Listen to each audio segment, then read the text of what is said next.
I was going to say that SEO with Fat Joe is as peaceful as this, but then the birds are all having fights. Did you know that Google personalizes many searches by city and Also Ask is the only tool to access live People Also Ask data at city level? Try for free at alsoasked.com. Tired of SEO guesswork? Quadra's AI agent goes deeper to uncover high-impact optimizations and completes hours of SEO in minutes. Get started now.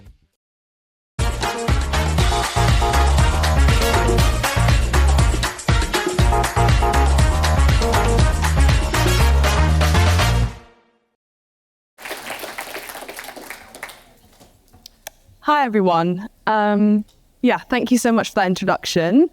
As I said, I kind of wanted to start off with introducing you to why I chose this topic. So as it was introduced, I've always been really interested in why people behave the way they do, and this kind of led me into working in conversion rate optimization. Now, I just wanted to get a feel in the room about how many people are familiar with conversion rate optimization or kind of know it. So yeah, give me a nod or hands up. Yeah. Okay, nice. So yeah, good familiarity. As I said, I work in conversion rate optimization, and at Hookflash, where I work, we actually call this experimentation. And what conversion rate optimization includes is testing on site to optimize the conversion rate. At Hookflash, as I said, we do experimentation. And this similarly includes testing changes on site, and it looks at optimizing the conversion rate, but it also looks at optimizing the experience and user engagement. Today, I'm going to be talking about how the landscape of conversion rate optimization is actually shifting towards experimentation, and why brands really need to get on board with this shift and make it for themselves, because it drives value and puts the user at the center of growth. So to emphasize this point further, this study done by some researchers at Harvard Business School compared the growth rate of brands that experimented compared to the regular S&P 500. And as you can see, brands that experimented had a way faster growth rate. So that just really emphasizes the value that you can get from experimentation and need to really make that shift from conversion rate optimization to experimentation. So to kind of showcase the problem that we're facing today, currently the cost per visit is increasing by 9% year over year. At the same time, conversion rates are dropping by 6% year over year. Now, these stats are from Content Square's 2025 benchmark report, which comes out every year and gives you key industry benchmarks about what's happening in the industry. So from these stats, it's really clear that brands are spending more to acquire users and get them to the site, but it's actually really getting harder to engage them on site. Normally, traditional conversion rate optimization would be the solution. It would be the go-to solution, but it's just not really working. And that's because currently consumers are 50% less likely to go back to a brand after a bad experience. That really showcases that the experience of a brand is really significant, and that's something that conversion rate optimization doesn't focus on optimizing. Experimentation, on the other hand, does have that focus. Traditional CRO or conversion rate optimization has its limitations, as it prioritizes short-term gains by having a narrow focus on conversion rate. That kind of leaves behind that optimization of experience that is crucial to retention at the moment. Experimentation, on the other hand, has a more holistic view, looking at optimizing the whole user experience and focusing on what you can learn from the user. And I'm going to showcase how it's really more valuable to lean into experimentation and shift away from CRO. So the key outcomes from today are firstly explaining why experimentation has the user at the center of growth and showcasing to you the value of it. And then giving you some key strategies that you can put in place to make the shift towards experimentation. And then in a broader sense, showing you how you can develop strategies that can build a culture of experimentation. Now, whether you work in CRO, SEO, PPC, this is something that you can get from it, is understanding how you can bring the approach of experimentation into what you do too. So, starting off with the differences. As I've said, experimentation and CRO both include testing and both include website optimization. However, conversion rate optimization, it has a narrow focus on conversion rate, not really looking at any other metrics, but whatever that conversion is for you, whether that's sign-ups or purchases, it's focusing on trying to get that increasing. This makes it more susceptible to falling into dark patterns, which can be tactical manipulation techniques. On the other hand, experimentation focuses on learnings. It asks itself, what do whatever I'm doing, what do the tests I'm running tell me about the user, and how can I optimize that further? So I'm going to showcase the differences between the two further in this example. Now, this is an example where you're trying to unsubscribe to a newsletter, like I'm sure that all of us have done recently. Yesterday, I subscribed to a newsletter just for the Wi-Fi, and I'm going to need to unsubscribe at some point. So this is an example where this is a pop-up that would come up when someone's trying to unsubscribe from a newsletter. Now, if you take a second to read it, I'm sure you'll see it's quite hard to understand the way in which or what button to press to unsubscribe. Now, if we look at this from a CRO lens, this would be a good thing because the confusion that is from this makes it harder to unsubscribe. This keeps the subscription rate high, which is a good thing. In an experimentation lens, on the other hand, this is not a good experience. This is not something they would condone because even though less people are unsubscribing, it's actually quite a vanity metric having a high subscription rate because there's still a high proportion of users who still want to unsubscribe.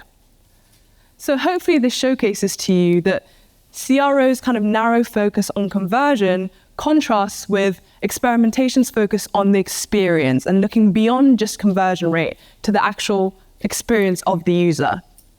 Its emphasis on learnings and focusing on what it can tell you about your user makes it contrast to conversion rate optimization. And this puts the user at the center of the optimization effort. We can see that experimentation extends beyond CRO, wanting to optimize the conversion rate, but also using these other methods to optimize the full experience of the user. Now, we can see that experimentation has value, but these are some key ways that you can start to make that shift from conversion rate optimization to experimentation. And that starts with making data guide your decisions. We always start our experimentation process with having the data tell us where the pain points are, and this allows us for our users to tell us where we need to optimize and where we should prioritize our time. Another key starting point would be embracing failure, looking at the optimizations you make, the tests you run as an opportunity to learn about your users and allow them to tell you more about what they like and what they need, rather than just a simple positive or negative impact. Looking at iterating with purpose, and by this I mean digging deeper into the results that you see, not just taking it as a positive or negative impact, but actually diving deeper into if it worked better for some audiences, better than others.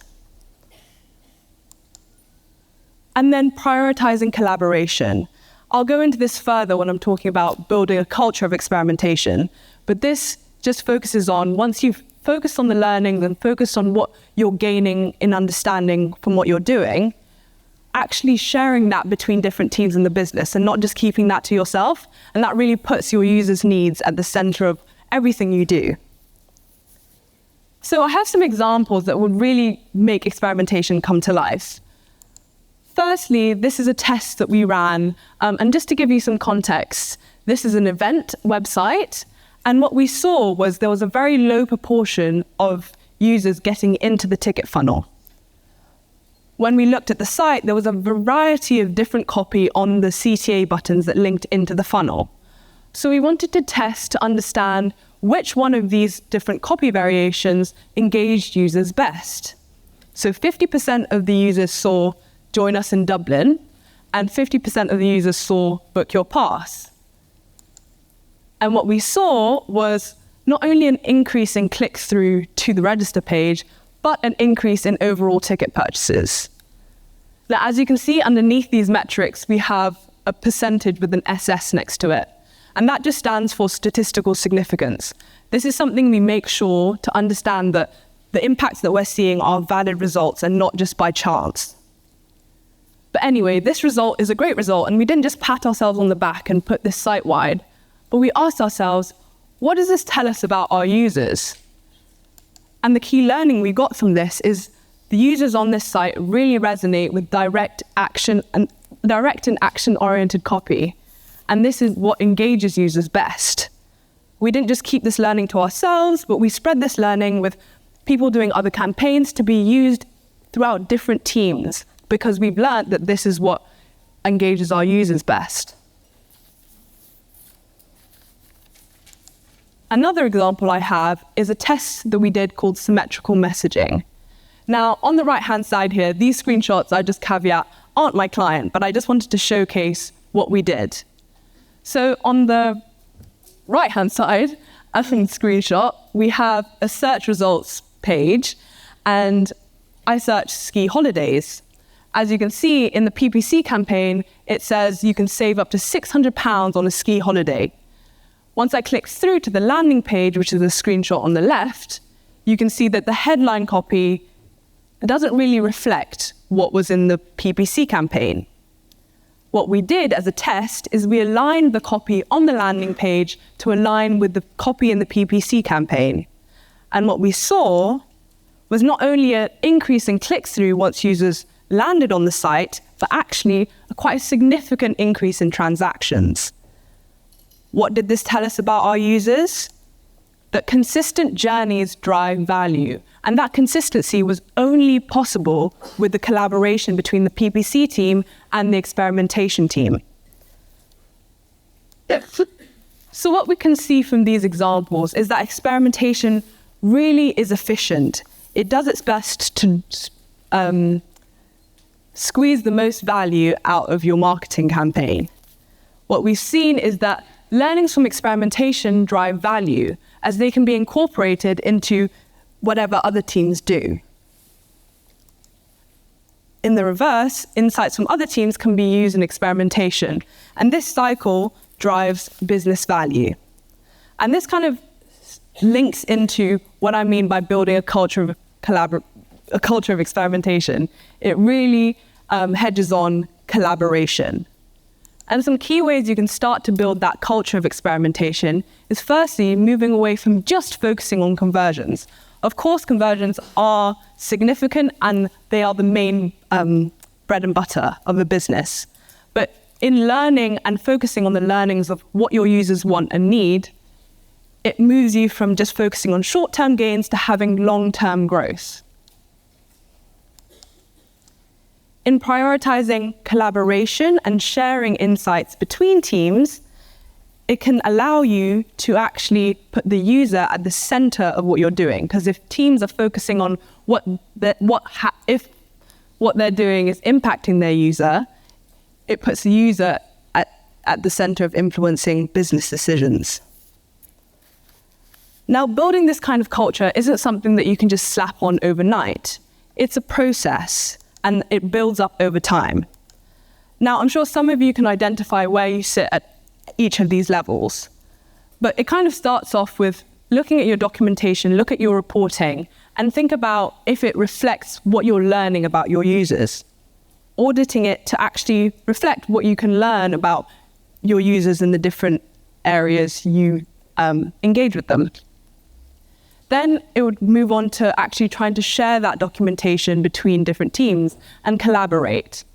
And then kind of the most advanced level would be having a unified structure of collaboration where there's a central point where everyone can access the different learnings from different teams. So hopefully, from what I've said today, you can understand the value of experimentation and how it puts learning at the center of what it does and focuses its optimization on what the impact of users are. I hope you've got some key ways you can start to make that shift from conversion rate optimization onto experimentation through embracing failure, focusing on the data, prioritizing collaboration, and iterating with purpose and digging deeper into the data that you get. And lastly, I hope that you've understood and identified where you sit in terms of building a culture of experimentation and identified key ways you can continue to deepen that culture as you build forward. We all play a part in optimization and putting the user at the center of what we do. So focusing on what you can learn about your users is the first step forward. Thank you. Demand sphere. Limitless visual insights from the SERPs. Unlimited dashboards and users. Easy to use and easy to scale your growth to new levels. Monthly reporting making you want to shove sharp things up your nose? Try Dragon Metrics, the all-in-one SEO software with mind-blowing reporting tools.